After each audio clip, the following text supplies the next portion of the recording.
Gloire au Seigneur, merveilleux Jésus. Bienvenue, bien-aimés dans le Seigneur, dans notre culte de ce matin. Et bienvenue à vous aussi qui nous suivez, qui êtes connectés. Je ne sais à partir d'où, partout dans le monde. Nous voulons juste vous saluer et nous bénissons Dieu pour votre présence et pour suivre et partager ce moment avec nous. Comme nous l'avons fait et prié tout à l'heure, le mois de mai, pour nous les déclarons le mois de la famille. Nous sommes dans la famille RAF, une famille rafraîchie. Et nous prions notre prière tout ce mois, que Dieu relève une famille. Amen. Et si Dieu peut relever un homme, il peut relever aussi une famille.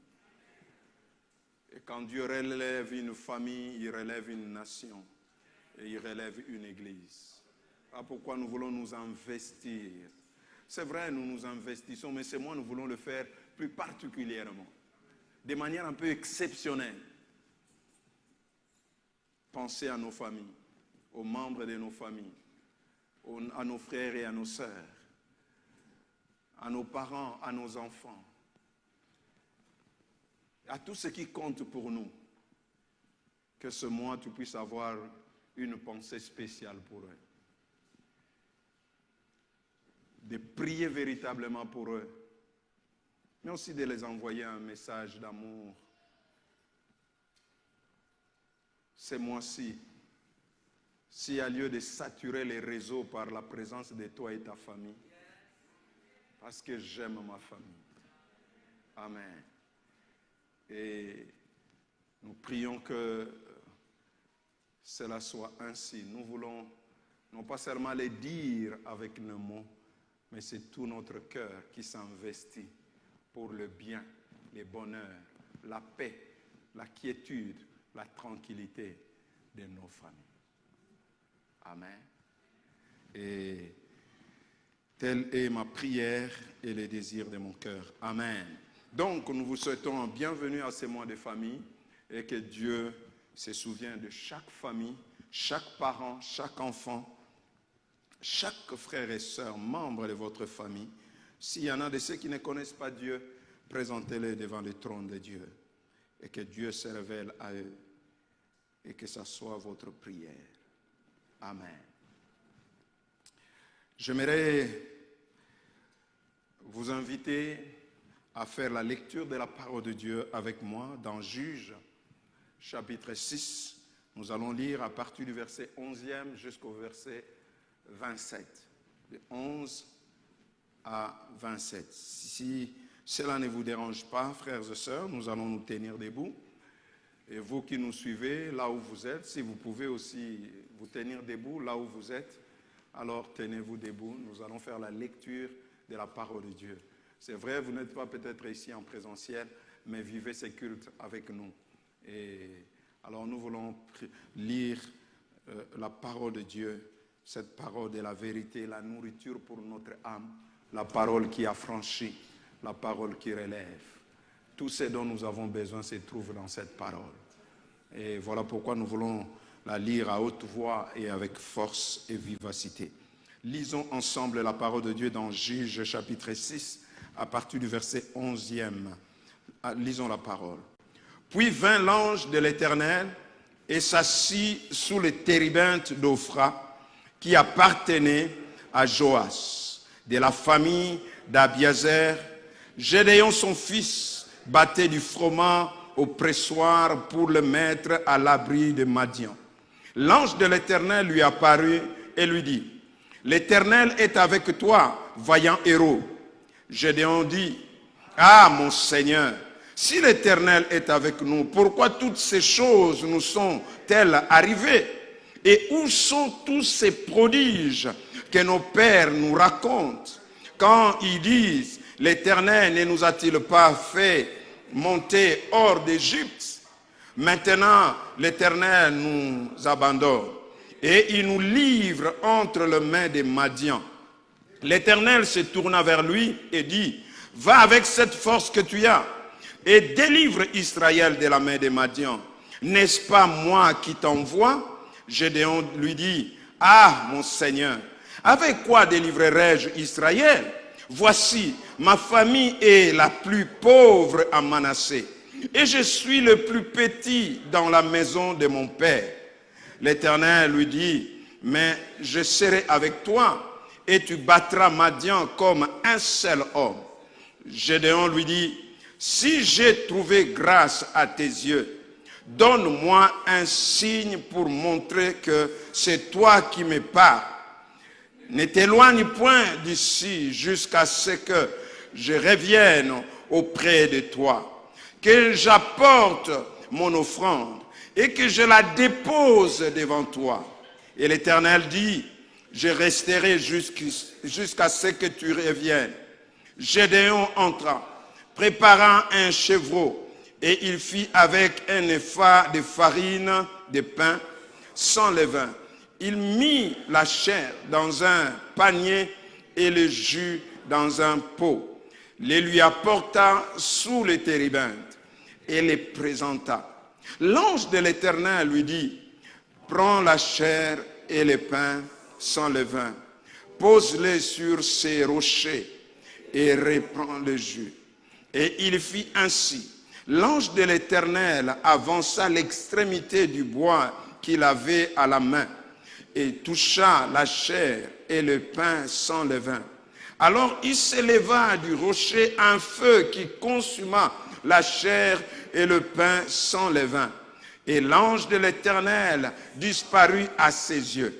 Gédéon, voyant que c'était l'ange de l'Éternel, dit, malheur à moi, Seigneur éternel, car j'ai vu l'ange de l'Éternel face à face. Et l'Éternel lui dit, sois en paix, ne crains point, tu ne mourras pas. Gédéon bâtit là un autel à l'Éternel et lui donna pour nom l'Éternel paix. Il existe encore aujourd'hui à Ophra, qui appartenait à la famille d'Abiézer. Dans la même nuit, l'Éternel dit à Gédéon, prends le jeune taureau de ton père et un second taureau de 7 ans, renverse l'autel des Baals qui est à ton père et abat le pieu sacré qui est dessus. Tu bâtiras ensuite et tu disposeras sur le haut de ces rochers un autel à l'Éternel ton Dieu. Tu prendras le second taureau et tu offriras un holocauste, le bois de l'idole que tu auras abattu. Gédéon prit 10 hommes parmi ses serviteurs et fit ce que l'Éternel avait dit. Mais comme il craignait la maison de son père et les gens de la ville, il exécuta de nuit et non de jour. Amen. Que Dieu bénisse sa parole. Amen. J'aimerais partager avec nous ce matin sur ce sujet. Renverse les autels et relève la famille. Est-ce que tu peux m'aider à dire à quelqu'un, renverse les autels et relève la famille? Est-ce que vous qui me suivez, vous pouvez aussi le dire dans votre chat, renverse l'autel et relève la famille. Amen. Renverse l'autel. Le livre de Juges, c'est un livre extraordinaire, un livre merveilleux. Un livre qui est en pleine transition entre la période de patriarches. Nous sommes à la fin de vie de Josué. Josué est parti. Josué n'est plus là. Et avant que nous puissions entrer dans la période royale, sacerdotale, de rois, il y a juge au milieu. Et c'était une période sombre de l'histoire d'Israël. Parce qu'il n'y avait pas de roi. Josué, qui était le leader, n'est plus là. Mais le peuple est déjà dans le pays de Canaan, dans le pays du repos, de la prospérité et de l'abondance. Ce livre est rempli d'enseignements et nous interpelle. Parce que quand vous lisez ces livres, vous avez l'impression de vivre un cycle d'événements. Avec ces livres, nous sommes en train de voir que le peuple pécha contre l'Éternel. Dieu envoya des envahisseurs. Le peuple se répand. Dieu leur envoya un libérateur. Et ça se répète ainsi de suite.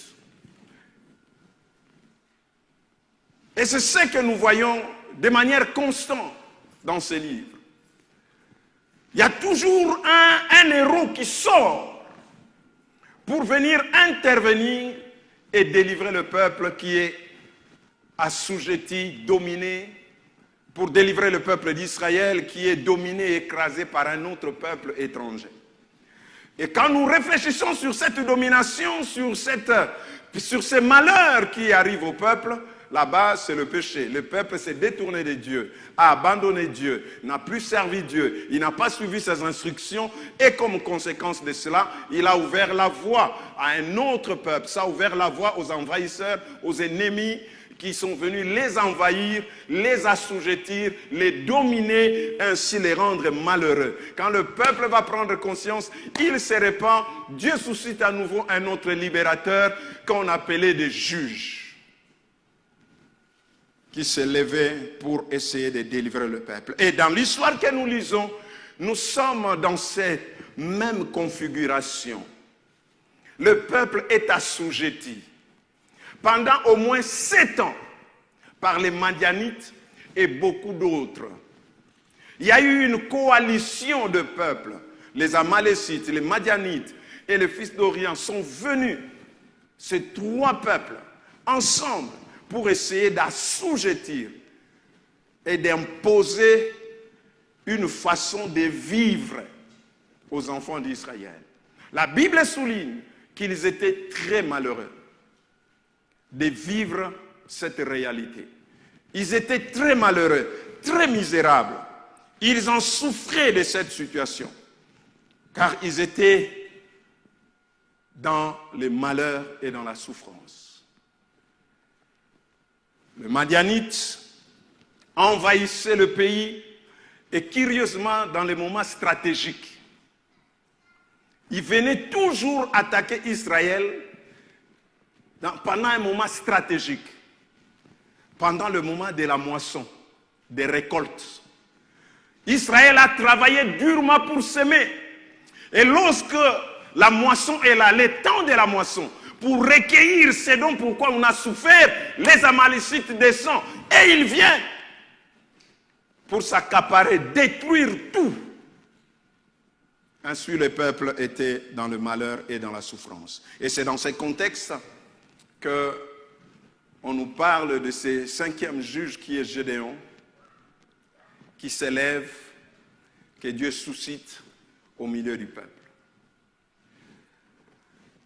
Et c'est de lui que j'aimerais nous parler ce matin, de cet homme, Gédéon. Lorsque nous lisons ces passages, nous sommes frappés, nous trouvons Gédéon, nous sommes en train de voir une rencontre. La rencontre de l'ange de l'Éternel avec Gédéon. Gédéon était en train de préparer les choses, mais en cachette. Il ne pouvait pas s'afficher, mais il était en cachette quand l'ange de l'Éternel lui a apparu pour lui dire: vaillant héros, vaillant héros. Et ce qui a bouleversé la vie de Gédéon. Et c'est là où il va dire pourquoi ces choses nous sont-elles arrivées. Pourquoi ces choses nous arrivent-elles. Nous trouvons un Gédéon frustré. Un Gédéon qui ne va pas bien. Il est totalement frustré. Il est dans la frustration totale. Frustré par rapport à ce qu'il est en train de vivre. C'est pourquoi Gédéon est là, il ne sait pas quoi faire lorsqu'il regarde les choses qui se passent au milieu dans sa vie. Gédéon est frustré. Il est très dérangé. Et la frustration de Gédéon est par rapport à la réalité qu'il vit. Il est frustré par rapport à la réalité qu'il vit. Parce que cette réalité est en contradiction avec la vérité qu'il entend de ses pères. Ses pères lui racontent des choses, lui disent ce que Dieu a fait pour eux. Quand nous étions en Égypte, voilà comment Dieu nous a délivrés. Voilà comment il a anéanti Pharaon. Il nous a fait traverser la mer Rouge. Et Pharaon a coulé dans la mer. Lui, il nous a nourris dans le désert. Pendant 40 ans, il nous a nourris, il nous a protégés. Ce Dieu est merveilleux. Il connaissait, il parlait de l'histoire de ce Dieu, des choses qu'il a fait autrefois. Mais la réalité que Gédéon vivait était contraire à l'histoire qu'on lui racontait de Dieu. Et c'est ce qui le frustrait davantage. De dire, mais on me parle de ces dieux. Avec qui? C'est Dieu qui a fait alliance avec nos pères. Mais comment moi je ne vis pas ces dieux dont mes pères ont vécu, ont expérimenté? Qu'est-ce qui se passe? Ça le frustre, ça le dérange, ça le met mal à l'aise. Nous sommes dans la vie trop frustrés. Il y a beaucoup de frustration dans la vie. Et beaucoup de choses peuvent nous frustrer dans la vie, nous déranger, nous mettre mal à l'aise. Surtout quand nous sommes en train de vivre certaines réalités que nous voyons contradictoires aux vérités de la parole de Dieu. De ces dieux que nous avons connus. Surtout quand nous pensons, nous regardons derrière nous les choses que ce Dieu a fait avec certaines personnes, mais nous ne le voyons pas se faire dans notre vie. Des fois, on a tendance de regarder le voisin et de dire, mais comment lui peut prospérer ainsi? Nous prions le même Dieu, nous cherchons le même Dieu, nous venons dans un même endroit, lieu de culte. Nous sommes en train, mais pourquoi pour lui ça marche, mais pour moi ça ne marche pas? Pourquoi pour eux ça avait marché, mais pourquoi pour nous ça ne marche pas? Nous sommes frustrés. Des fois la réussite des autres nous frustre. Gédéon est frustré par ces choses. Parce que là où il était placé par Dieu pour vivre,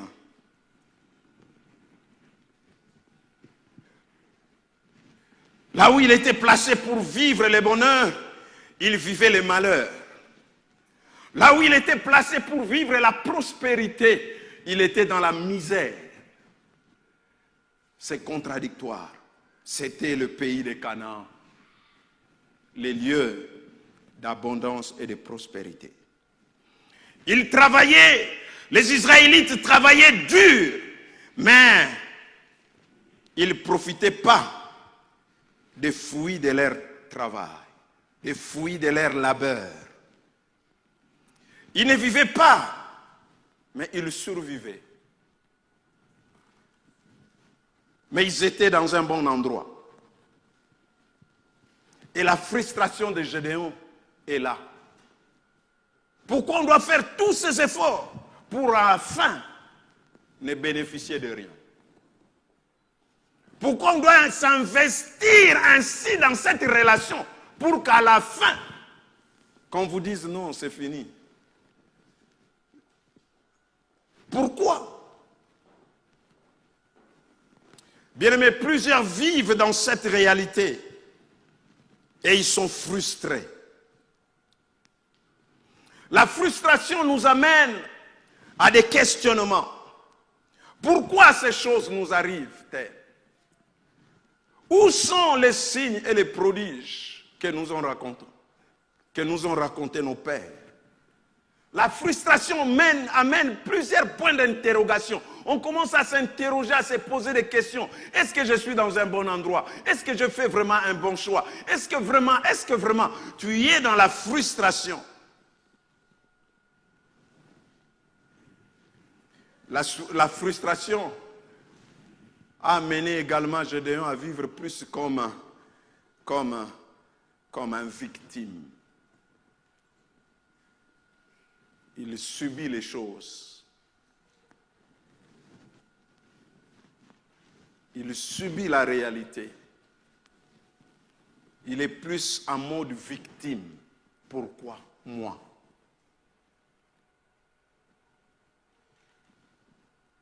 Il est plus en format victime. Pourquoi? Où sont les prodiges? Et la frustration l'amène à vivre également dans la peur du lendemain. Que serait notre lendemain? Et tous ces sentiments, toutes ces choses amènent la frustration. Et vous savez, un homme, une femme frustrée devient amer avec les autres. Il devient amer avec les autres. Parce qu'il se considère toujours comme une victime. Et la peur du lendemain, que me réserve le lendemain? Mais ce qui est bon, c'est que dans sa frustration, Dieu lui est apparu. Amen. Je prie que Dieu puisse t'apparaître là dans ta frustration. Comme Gédéon, l'ange de l'Éternel, lui a apparu dans sa frustration. Et ce que j'aime avec Dieu lorsqu'il apparaît à Gédéon, il ne l'interpelle pas pour dire, mais pourquoi tu dis ça? Pourquoi tu te frustres? Dieu comprend nos frustrations. Dieu comprend. Dieu comprend nos frustrations. Lorsqu'il apparaît à Gédéon, ce n'est pas pour le condamner, pour lui dire pourquoi tu réagis comme ça, pourquoi tu te poses ces questions. Tu n'es pas spirituel, car très souvent nous pensons que ceux qui se posent certaines questions au moment de leur vie, ils ne sont pas spirituels. Pourquoi vraiment lui peut dire pour où est Dieu? Frère, malgré les parlants langues, tu restes un être humain. La souffrance, c'est la souffrance. Quand tu as mal, tu as mal. La spiritualité n'annule pas la douleur. Et comme un être humain qui souffre et qui ne comprend pas, parce qu'il est limité, il ne voit pas plus loin, il est frustré. Dieu ne le condamne pas. Quand Dieu vient, il n'évoque même pas cet aspect des choses. Pourquoi tu lui dis ça? Pourquoi tu penses de cette manière? Pourquoi Dieu? Ce n'est pas l'affaire de Dieu. Dieu comprend nos frustrations. La Bible dit qu'il compatit à nos faiblesses. Il ne condamne pas, mais il compatit. Il nous comprend. Il comprend ta frustration. Quand tu penses, tu dis, j'ai la chose de Dieu, mais comment on ne m'utilise pas? Il comprend. Il comprend quand tu dis, après toutes ces années de mariage, mais pourquoi moi je n'arrive pas à avoir des enfants? Il comprend ta frustration par rapport à la situation que tu traverses. Mais ce qui est merveilleux, c'est que dans sa frustration, Dieu va se révéler à lui. Dieu va lui apparaître et lui communiquer une révélation en 3 dimensions. Il lui apparaît et lui communique une révélation en 3 dimensions. Et qui va lui permettre de se libérer de ses frustrations. Je prie que tu aies la révélation qui peut te permettre de te libérer de frustrations. Amen. Que tu aies la révélation nécessaire pour te libérer de tes frustrations. Rapidement, les 3 dimensions de la révélation que Dieu va lui communiquer, alors qu'il est là en train de se lamenter, de se poser des questions. Où est les pères, où sont les prodiges que nos pères nous ont racontés? Pourquoi l'Éternel nous a-t-il abandonnés? Pourquoi ces choses nous arrivent? Pourquoi? Dieu commence par lui révéler d'abord qui il était, qui il est réellement. Vaillant héros. Vaillant héros. Dieu se révèle en lui présentant qui il est. Il dit, tu es un vaillant héros. En d'autres termes, il dit, tu n'es pas n'importe qui. Il veut simplement dire à Gédéon que la réalité que tu vis ne te définisse pas.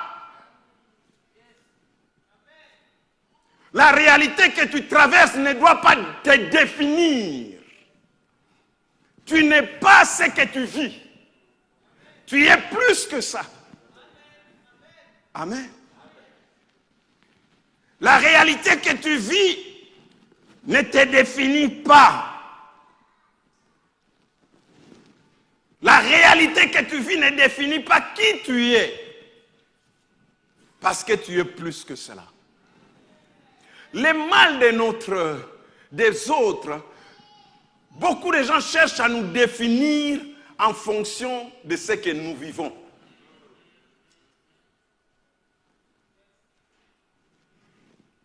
Parce que tu n'as pas, il t'a dit tu es pauvre. Ne me définis pas selon la réalité que je vis. Et toi-même ne te définis pas par rapport à cette réalité. Parce que je vis ça, ça veut dire que je suis ça. Dieu dit à Gédéon, tu es plus que cela. Tu es plus que ce que tu vis. Alors ne te définis pas par ce que tu vis. Tu vaux plus que ça.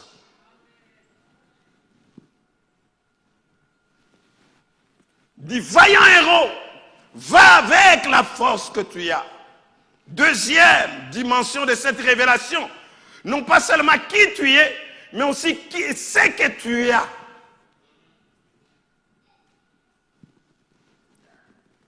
Il veut faire comprendre à Gédéon, ce n'est pas que tu n'as rien, tu as quelque chose. Seulement la force que tu as, tu les diriges mal. Tu dois savoir bien canaliser la force que tu as. Tu as la force, mais tu l'utilises pour battre le froment. C'est là le problème. Mais tu as quelque chose.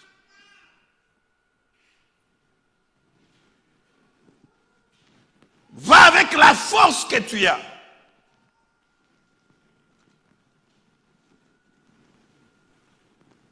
Gédéon, il avait un sérieux problème. Il s'est dit, ma famille est la plus pauvre et moi je suis le plus petit de ma famille. J'aimerais dire à quelqu'un, ne te définis pas non plus selon la réalité de ta famille. Tu as quelque chose. Amen. Même quand les autres ne voient rien et que toi-même tu ne vois rien, mais tu as quelque chose. Gédéon ne se voyait pas utile dans sa famille. Il voyait qu'il n'avait rien. Qu'est-ce que j'ai apporté dans cette famille? Qu'est-ce que je peux apporter? Je ne suis rien, je n'ai rien. Mais Dieu lui dit, tu as quelque chose. Et la troisième dimension de sa révélation, c'est sa raison d'être. Il dit, va et délivre Israël. Comme pour dire à Gédéon, tu n'es pas là par hasard. Tout ce que tu vois là, ce n'est pas juste pour voir. Tu es là pour une mission. Aide-moi à dire à quelqu'un, tu es là pour une mission. Il y a une raison pour laquelle tu es là où tu es. Tu n'es pas là juste pour être là, pour amuser la galerie. Tu n'es pas là pour contempler tes ennemis prospérer et avancer. Tu es là pour une raison. Si tu es là pendant ces temps-ci, dans cette saison ici, c'est-à-dire c'est pour une raison, j'ai un rôle à jouer. Si tu es dans la famille que tu es là, que tu dis c'est la plus pauvre de Manassé, c'est parce que tu as un rôle à jouer. Il y a des gens qui disent, pourquoi je suis né dans cette famille? Pourquoi? Mais si tu es né dans cette famille, c'est pour une raison. Dieu dit, tu es là pour une raison. Ce n'est pas pour juste avoir le nom de ton père. Non, Dieu ne t'a pas permis que tu naisses dans cette famille juste pour porter le nom de ton père. Mais c'est pour que tu puisses accomplir ta mission. C'est pour que tu puisses jouer ton rôle. pas porter seulement les noms de ton père. Je veux dire à quelqu'un, joue ton rôle. Ne te contente pas que de dire je suis la fille de, je suis le fils de, je suis la femme de. Non, joue ton rôle. Non pas seulement dire je suis de l'église telle, mais joue ton rôle. Il dit Gédéon, arrête de te plaindre. Tu as un rôle à jouer. À la place de te plaindre de tous les malheurs qui t'arrivent, joue ton rôle. Tu as raison d'être. Tu n'es pas là pour rien. Tu n'es pas là pour rien. Mais pour une raison. Tu es là pour une raison. Délivre Israël de la main des Madian. Je peux voir là, Gédéon se dire, mais vous vous êtes trompé d'adresse. Ce n'est pas la bonne personne. Non, ce n'est pas moi. Délivrer Israël de qui? Des Madian, qui nous dominent, ça fait déjà 7 ans. Toutes nos stratégies n'ont pas marché. Et nous étions obligés de replier. Mais Dieu dit, c'est pour une raison. C'est pour une raison.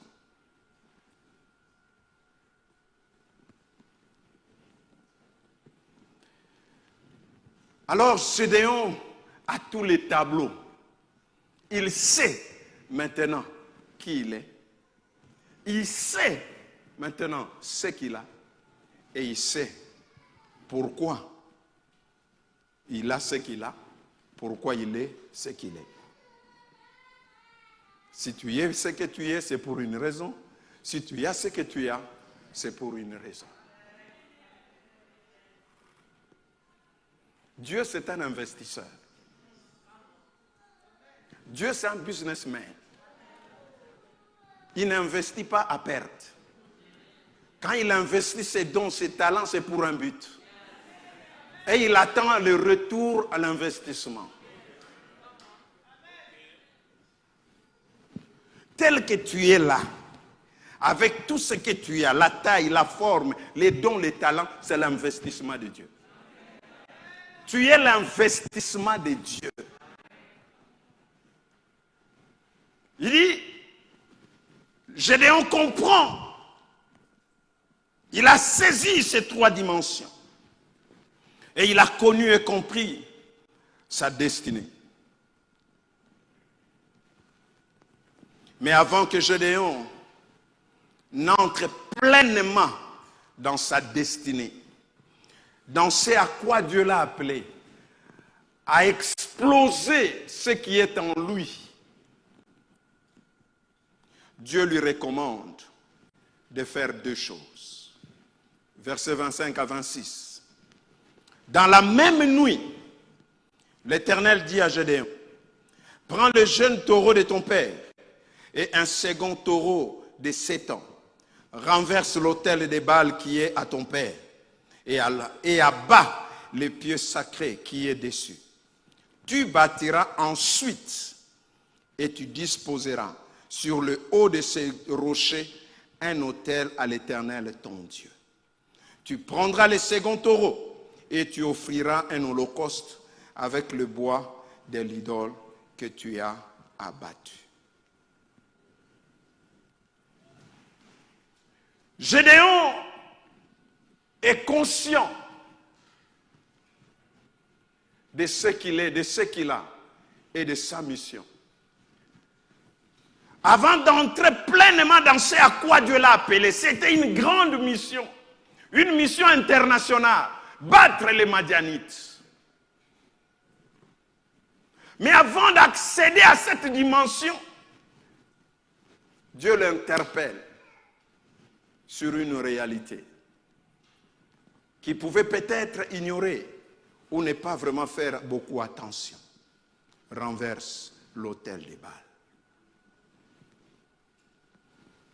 renverse l'autel des Baal que ton père a érigé. Quand j'ai lu ces passages, je me suis posé la question, quel était le lien entre va détruire les Madianites et renverse l'autel des Baal qui est dans ta maison? Quel est le lien? Dieu lui appelle dans les niveaux supérieurs et internationaux. Il était habitué à travailler localement, battre le froment, mais il était un type d'international. Mais lui, il était dans national. Mais lui, Dieu le voyait dans l'international. Tu battras Madian. Mais Dieu dit, avant que tu n'y arrives là, renverse l'autel. Quel est le lien? Pourquoi?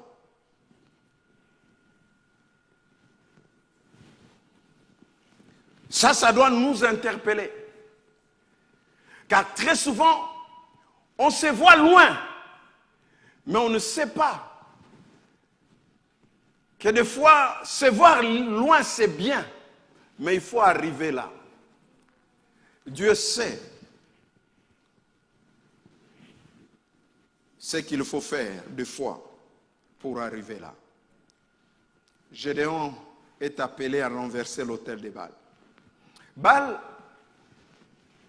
était généralement considéré comme un dieu de la fertilité,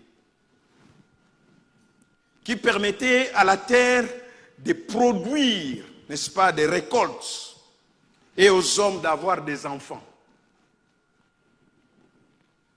Le culte de Baal était un culte sensuel qui impliquait la prostitution sacrée dans le temple. Parfois, des sacrifices humains étaient nécessaires pour l'apaiser. Et la victime étant le plus souvent le fils aîné de celui qui offrait le sacrifice. Donc, lorsque le père de Gédéon bâtissait l'autel de Baal et faisait toutes ces cérémonies, Gédéon pouvait être là, voir cela, mais des fois se dire, ça ne me concerne pas. Ce qui est quand même choquant, c'est de voir que Joas, il est de la tribu de Manassé, le fils de Joseph, mais il se retrouve en même temps cherchant Dieu, mais aussi Baal. À quel moment il s'est rallié à Baal? C'est peut-être la crise, la situation de crise qui s'est passée. Il dit, j'ai cherché Dieu, Dieu n'agit pas. Je me tourne un peu vers Baal, les dieux de la fertilité, les dieux de la croissance. Je me tourne un peu vers Baal, il peut nous apporter quelque chose. Mais ce que Joas peut-être ne savait pas, ou Gédéon ne savait pas, quel est l'impact de ces choses. Quel est l'impact que ces choses pourraient avoir dans sa destinée?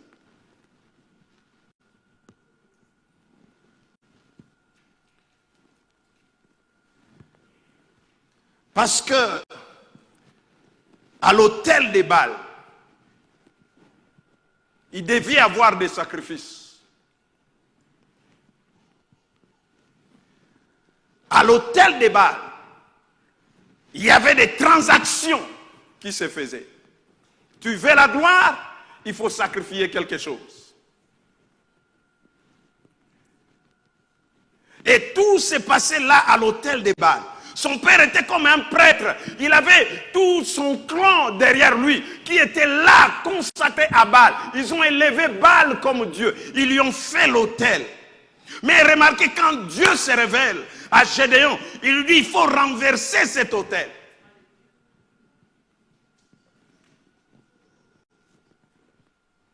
Il faut renverser cet autel. J'aimerais juste attirer notre attention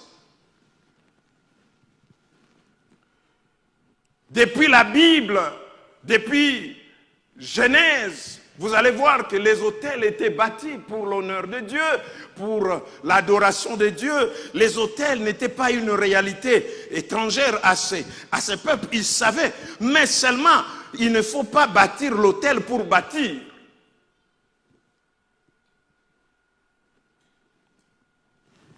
Et Dieu dit à Gédéon, tu veux aller loin, fais attention à quelque chose. Ne les laisse pas, il faut les renverser. C'est pourquoi je suis venu dire à quelqu'un, renverse l'autel et relève la famille. J'aimerais parler rapidement des 4 choses et puis nous allons prier pour terminer là. Sur base de cet ordre de Dieu qui donne à Gédéon, la première des choses que j'aimerais te dire, que tu dois prendre conscience des réalités spirituelles de la famille. Tu dois savoir que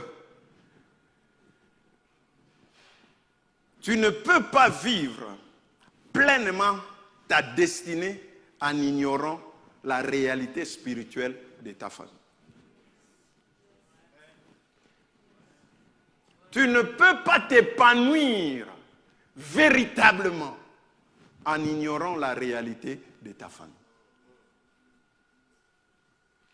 La réalité spirituelle. Gédéon voyait son père faire ces choses. Il voyait peut-être les gens venir se prosterner. Peut-être lui-même aussi un jour s'est retrouvé là, mais sans trop comprendre quel est l'enjeu que cet autel bâti par mon père est en train de faire. Quel travail spirituel cet autel fait? Quel est le travail spirituel que l'autel est en train de faire? Qu'est-ce qui se passe là? Lorsque le moment est arrivé, le tenté, leur hache, le moment M de sa vie est arrivé. Gédéon dit, c'est bon, maintenant, moi je vais me propulser. Maintenant, je veux aller plus loin. Maintenant, je vais attendre l'international. Il pouvait se précipiter, Dieu lui dit, non, renverse l'autel. Il y a une réalité que tu ne peux pas ignorer. C'est la réalité spirituelle de ta famille.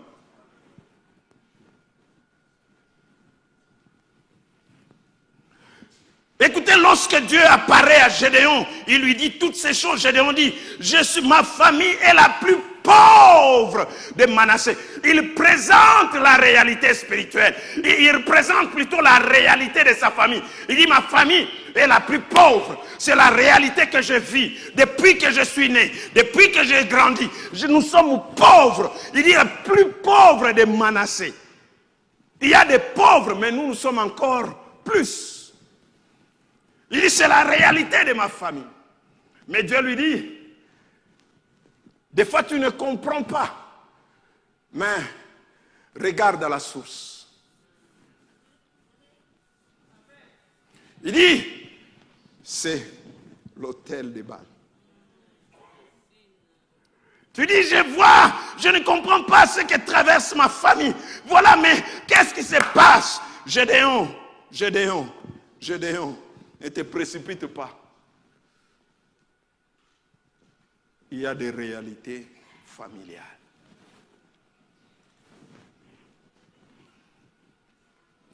Il y a des réalités spirituelles familiales. Je l'ai dit, qui peut bloquer votre vie. Qui peut vous empêcher d'atteindre ce que vous êtes appelé à atteindre. D'arriver là où Dieu veut que vous puissiez arriver. Non pas que Dieu ne peut pas vous amener là, mais c'est parce que vous êtes dans l'ignorance. Ce n'est pas que vous ne pouvez pas, mais parce que vous êtes dans l'ignorance. Alors vous vivez l'influence de ces choses.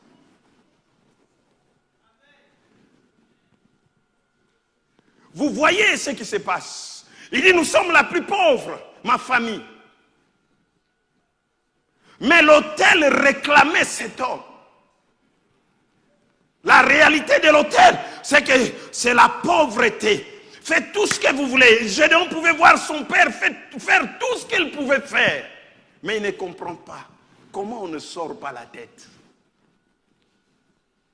Comment on ne sort pas la tête?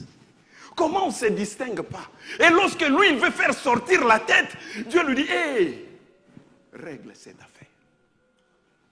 Renverse l'autel. Parce que l'autel peut te réclamer. À l'autel, il y a eu des transactions, des familles, des destinées qui ont été sacrifiées.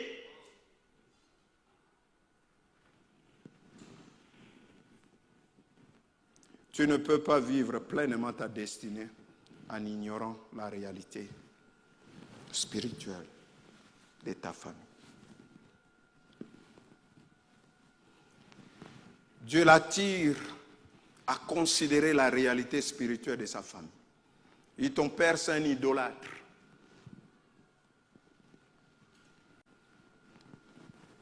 Et comprenez-le, il y a des réalités spirituelles dans nos familles que nous ne pouvons pas ignorer.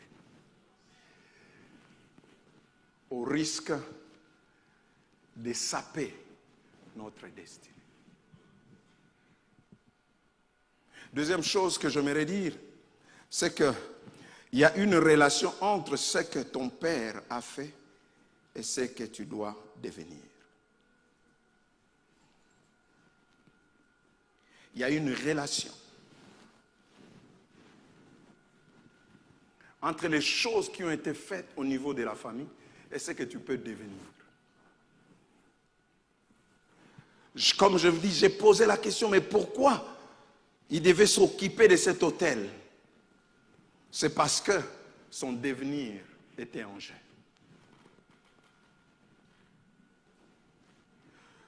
C'est pourquoi il est important en tant que père, en tant que parent, en tant qu'un aïeux, un responsable que tu sois, de faire très attention aux choses que nous faisons. Des fois que nous pensons que ça n'engage que nous, mais or on ne sait pas que ça engage toute une génération. Nous devons faire très attention pour vos envies personnelles, pour ta gloire personnelle. Tu ne peux pas sacrifier toute une génération. Sur l'autel de l'occultisme, sur l'autel de la gloire, sur l'autel des richesses, parce que je veux avoir de la richesse. Je veux être reconnu, je veux la renommée. Alors, on va sacrifier la vie des enfants, la destinée des enfants, la maternité des enfants, la santé des enfants, sur l'autel des Baals. On dit, sur l'autel des Baals, il y avait des prostituées. C'est-à-dire avec l'autel des Baals, lorsqu'on élève ces autels occultes, l'autel de la sorcellerie, de la magie et de toutes ces choses, vous sacrifiez le mariage de vos enfants.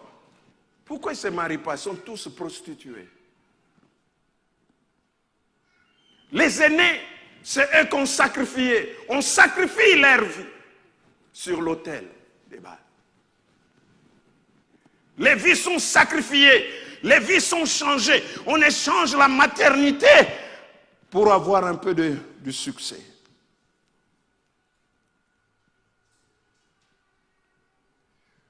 Père, responsable, faites attention aux alliances que vous établissez, dans les maisons où vous entrez, dans les loges que vous fréquentez. Faites attention. Vous qui tendez votre main au lisière des bonnes aventures, juste pour me dire, tu es en train de livrer ta propre vie, ta destinée, entre les mains d'un inconnu. Et demain, tu pleures. Qu'est-ce qui est arrivé? Vous qui avez placé votre vie selon les rythmes de l'horoscope, l'astrologie, vous êtes devenus des lions, des cancers, des taureaux. Mais toi, tu es un être humain. Comment tu te places au niveau des lions, des taureaux?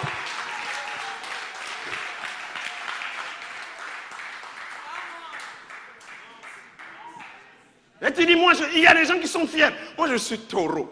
Eh, va dans la forêt. Les taureaux ne marchent pas dans la ville. Oh, moi, je suis lion. C'est pourquoi ça ne marche pas dans le mariage. Qui peut se marier avec une lionne? Qui peut se marier avec un lion? Faites attention. Faites attention. Moi, je suis bélier.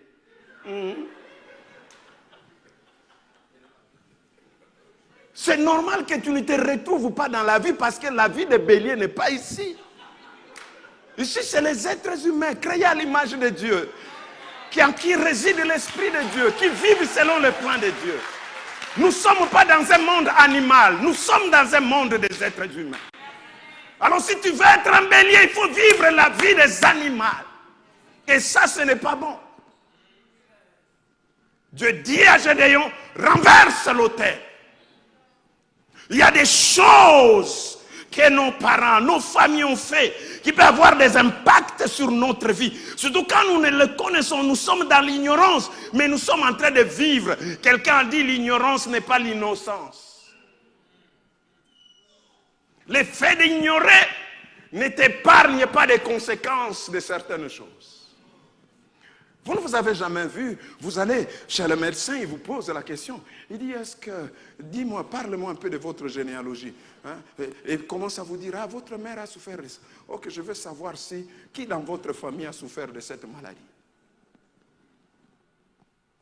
C'est-à-dire, c'est quelque chose qui se communique. Et dans le domaine spirituel aussi, il y a des choses qui se communiquent. Il y a des gens qui ont fait des choses. Mais vous pouvez vous retrouver dans cette lignée. Et vivre des conséquences terribles. Non, je dis aujourd'hui, toi tu dois aller loin. Parce que tu es un Gédéon. Tu dois aller très loin. Tu es à l'international. Tu es appelé à progresser. Tu es appelé à avancer. Tu es appelé à aller au-delà des limites. Tu es appelé à aller plus loin. Tu es appelé à monter. Tu es appelé à t'élever. Tu es appelé à progresser. Tu es appelé à te stabiliser. Voilà pourquoi tu ne peux pas laisser. L'autel doit être renversé. Tout autel qui réclame ta destinée doit être renversé. Tu dois monter sans une force de pesanteur. L'autel, c'est comme une force de pesanteur. On a sacrifié ta maternité. On a sacrifié ta destinée. On a sacrifié ta vie. C'est comme une force de pesanteur. Tu essayes de monter, l'autel te réclame. Non, pas lui, pas elle. Ça doit finir ici. Mais Gédéon, tu es Gédéon. J'aimerais dire la troisième et l'avant-dernière chose. C'est que tu ne renverses pas aujourd'hui, tu renverseras demain. C'est que tu ne renverses pas aujourd'hui, tu renverseras demain. Si tu ne renverses pas, ça te renversera. Ce que tu ne combats pas, te combattra. Ce que tu n'attaques pas, t'attaquera un jour. Voilà pourquoi dans ces choses, bien-aimés dans le Seigneur, il faut renverser. De peur d'être renversé. Renverse ces autels. Et la dernière chose, tu es l'instrument de Dieu pour libérer ta famille. J'ai dit, tu es l'instrument de Dieu pour libérer ta famille. J'ai dit, tu es la personne appropriée. Tu es la personne appropriée. Parce que dès le moment où tu as accepté Christ, Dieu t'a équipé, Dieu t'a rempli, Dieu t'a missionné, Dieu t'a mandaté, Dieu t'a donné tout le nécessaire. Il t'a donné la capacité. J'ai dit à partir de toi, il faut que l'histoire de votre famille change. À partir de toi, on ne parlera plus de la pauvreté de votre famille. À partir de toi, on ne nommera plus la stérilité dans votre famille. À partir de toi, on ne parlera plus de célibat dans votre famille. À partir de toi, on ne parlera plus de la médiocrité dans votre famille. À partir de toi, on ne parlera plus de ces choses. Toi, tu es un Gédéon. Tu es un Gédéon appelé à renverser les hôtels de la réclamation, les hôtels d'envoûtement, les hôtels des échecs, les hôtels de la stérilité, les hôtels. Tu es appelé